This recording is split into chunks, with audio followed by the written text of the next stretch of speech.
हिंदुस्तान की राजनीति में बीजेपी एक ऐसी पार्टी जिसने कुछ नॉर्म्स तय किए, फैमिली, कि हमें ऐसे टिकट नहीं देने जो डायनेस्टिक रूल करते हो। एज, हमें नौजवानों को प्रतिनिधित्व देना है। Representation to the various community, जिसको कह सकते हैं पार्टिसिपेटरी डेमोक्रेसी। सेम जब चीफ मिनिस्टर का भी चुनाव होता है तो अल्टीमेटली फाइनल डिसीजन पार्टी का पार्लियामेंट्री बोर्ड करता है, और फिर बाद में इलेक्शन ऑब्जर्वर भी जो जाते हैं वो पार्टी के विधायक दल की कंसेंसस से ही निर्णय करवाते। तो ये कोई थोपा हुआ निर्णय नहीं होता है।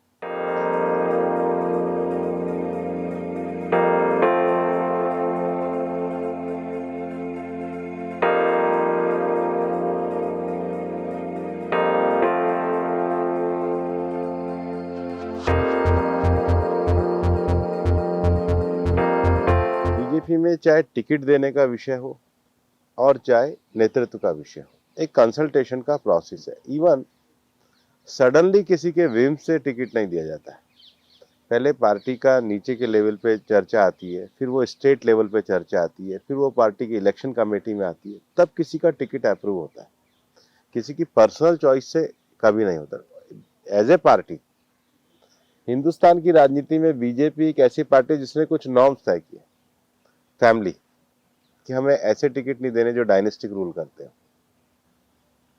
एज, हमें नौजवानों को प्रतिनिधित्व देना है। Representation to the various community, जिसको कह सकते हैं पार्टिसिपेटरी डेमोक्रेसी। सेम जब चीफ मिनिस्टर का भी चुनाव होता है तो अल्टीमेटली फाइनल डिसीजन पार्टी का पार्लियामेंट्री बोर्ड करता है, और फिर बाद में इलेक्शन ऑब्जर्वर भी जो जाते हैं वो पार्टी के विधायक दल की कंसेंसस से ही निर्णय करवाते। तो ये कोई थोपा हुआ निर्णय नहीं होता है। और अगर कोई बदलने का भी विषय होता है तो वो भी पूरा एक डेमोक्रेटिक प्रोसेस से किया जाता है। किसी भी जीवंत पॉलिटिकल पार्टी को अपने जो डिसीजन होते हैं, पॉलिटिकल पार्टी के डिसीजन स्ट्रेट फॉरवर्ड तो होते हैं पर उसके डायनामिक्स भी अलग अलग होते हैं। लेकिन डिसीजन को देते समय लोगों का नेतृत्व करना, लोगों के विषयों को देखना, पार्टी की स्थिति को देखना, पार्टी में कंसेंसस को खड़ा करना, ये सारे विषय बीजेपी में हमेशा डेमोक्रेटिक तरीके से रहते हैं। दूसरा, इस समय मैंने चूंकि किताब भी लिखी है the rise of the BJP, तो पार्टी के अलग अलग रिजीम पे पार्टी के अलग अलग नेताओं ने पार्टी को आगे बढ़ाया है, कंट्रीब्यूशन किया, अपने अपने तरीके से कंट्रीब्यूशन किया है।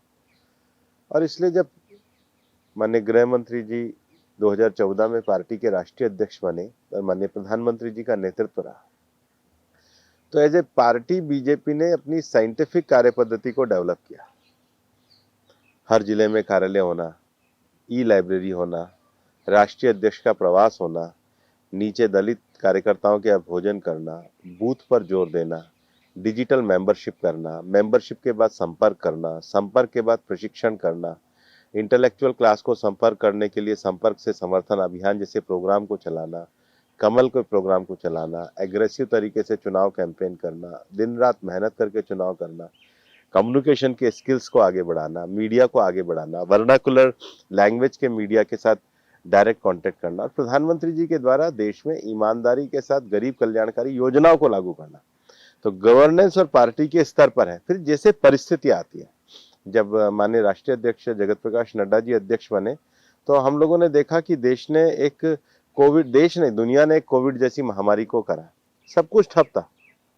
ऐसे में डिजिटल प्लेटफॉर्म के माध्यम से, सेवाई संगठन के माध्यम से, मतलब नड्डा जी ने हर जिले तक की बैठक करी होगी। तो पार्टी ने अपनी मशीनरी को कोविड के समय में भी लोगों के सेवा में लगाया, डायनेमिक्स बदले। अब आप कहोगे कि ये तो आप पहले सम्मेलन करते थे, फिर ये क्यों किया? तो समय और परिस्थिति के हिसाब से पार्टी निर्णय लेती है, और जो विषयों को साइंटिफिकली माननीय अमित भाई जी ने आगे बढ़ाया, आज उसको नड्डा जी भी साइंटिफिकली आगे बढ़ा रहे हैं। देखिए, चुनाव का जो सबसे बड़ा ट्रेंड है कि बीजेपी की चारों सरकारें अगर रिपीट हुई हैं तो ये दिखाता है कि बीजेपी जो प्रो गवर्नेंस को लेकर के काम करती है और प्रो गवर्नेंस को लेकर जो पार्टी कमिटमेंट करती है, तो ये चुनाव प्रो गवर्नेंस के आधार पर लड़ा गया, जिस पर बीजेपी को मैंडेट मिला। दूसरा, ऐसा भी नहीं देख सकते, आम आदमी पार्टी गोवा में क्लेम करती थी सब जगह जमानतें जब्त हुई, यूपी में क्लेम करते थे सब जगह जमानत जब्त हुई, उत्तराखंड में क्लेम करते थे। तो दूसरा, ये जो चुनाव है ये कांग्रेस के खिलाफ भी है। मतलब आप देखिए, कांग्रेस अब मणिपुर में 5 रह गई, कांग्रेस उत्तर प्रदेश में 2 रह गई, कांग्रेस उत्तराखंड में चली गई, कांग्रेस गोवा में चली गई, क्योंकि लोग कांग्रेस की करप्ट छवि और डायनेस्टिक पॉलिटिक्स के खिलाफ है। तो ये मैंडेट कांग्रेस के खिलाफ था। अब जो पंजाब में मैंडेट था वो कांग्रेस के खिलाफ था। वहां उस समय एक लंबे थोड़ी काफी दिनों के बाद हमारा गठबंधन हुआ, लेट हुआ, तो लोगों को विकल्प के रूप में लोगों को कांग्रेस को भी वोट नहीं देना था और अकाली को भी वोट नहीं देना था, तो उसके कारण आम आदमी पार्टी को हुआ। लेकिन लोकतंत्र में जो भी परिणाम आए उसको सब स्वीकार करते हैं। लेकिन जो इलेक्शन का अगर आपको मैसेज दिखेगा तो ये प्रो गवर्नेंस के लिए बीजेपी को दिया गया वोट है। जैसे गुजरात में लोकल बॉडी इलेक्शंस में आम आदमी पार्टी ने अच्छा परफॉर्म किया है, तो आपको लग रहा है कि जीते तो नहीं, मतलब एक कांग्रेस को रिप्लेस कर रहे हैं साहब? मुझे ऐसा नहीं लगता है। अलग अलग जगह पे अलग अलग क्षेत्रीय राजनीतिक दल है। उत्तर प्रदेश में जो टक्कर हुई क्षेत्रीय राजनीतिक दल है, या मणिपुर में जो अब कांग्रेस से भी ऊपर आए तो क्षेत्रीय राजनीतिक दल है, गोवा में भी तो क्षेत्रीय राजनीतिक दल है। तो ये एक अलग अलग विषय है, मुझे इसमें कोई बहुत आगे संभावना या वो चीज नजर नहीं आई। जहां कांग्रेस डायरेक्ट कॉन्टेक्स्ट में है वहां आम आदमी पार्टी का ऐसा नहीं है। मुझे तो कोई ऐसा दिख नहीं रहा है। कांग्रेस तो डायरेक्ट कांटेक्ट में हमारे उधर थी उत्तराखंड में, तो कहाँ थे? कांग्रेस तो डायरेक्ट कांटेक्ट में हमारे मणिपुर में थी, कहाँ थे? कांग्रेस तो डायरेक्ट कांटेक्ट में हमारे गोवा में थी। तो ये तो जनरल प्रिंसिपल देखोगे तो मेजोरिटी ऑफ डाटा को मिला के ही करोगे, सिंगल से तो कोई आप एनालिसिस तो नहीं निकाल सकते। ट्रेंड को देखोगे तो एवरेज तो ऐसा आता नहीं है।